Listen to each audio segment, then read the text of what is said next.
అందరికీ నమస్కారం. మీరు చూస్తున్నది యూబీఆర్ వెదర్ ఇన్ఫర్మేషన్ ఛానల్.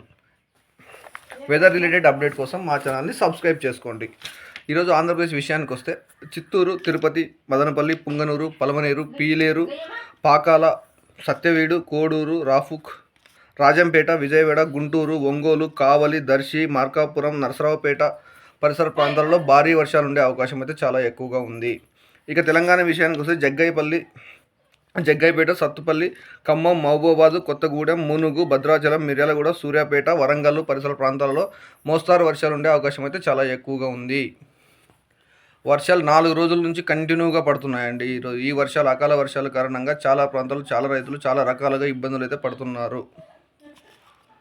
ఇక మనం కర్ణాటక విషయానికి వస్తే ఎక్కడ కూడా కొద్దిగా తక్కువ వర్షాలు ఉండే అవకాశం అయితే తమిళనాడులోని కొన్ని ప్రాంతాలు కూచిపూడి, కార్వార్, కొచ్చి, కొల్లం, తిరువనంతపురం, కన్నూరు, కొల్లం, కోయంబత్తూరు, పోలొచ్చి, ముట్టం, దాణి, ధర్మపురి, ఈరోడ్, సేలం, ఓసూరు, కృష్ణగిరి, తంజావూరు, పాండుచ్చేరి, ధర్మపురి, కాంచీపురం, అరక్కోణం పరిసర ప్రాంతాలలో భారీ వర్షాలు ఉంటాయి.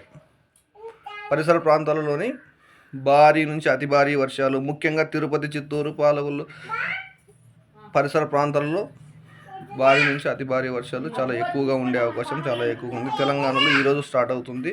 ఈ రోజు నుంచి కొద్దిగా రోజుకి పెరుగుతూ 13, 16, 17వ తారీఖు వరకు ఈ వర్షాలు కొనసాగే అవకాశం ఉంది. అంటే కంటిన్యూగా కాదు, అక్కడక్కడ నార్త్ పడితే సౌత్ లేదు, సౌత్ పడితే నార్త్ లేదు. అంటే తెలంగాణ నార్త్ పడింది అనుకోండి, సౌత్లో ఉండదు. అలా కొన్ని సందర్భాలు. Okay, thank you. రైతులందరూ అప్రమత్తంగా ఉండండి. Okay, thank you.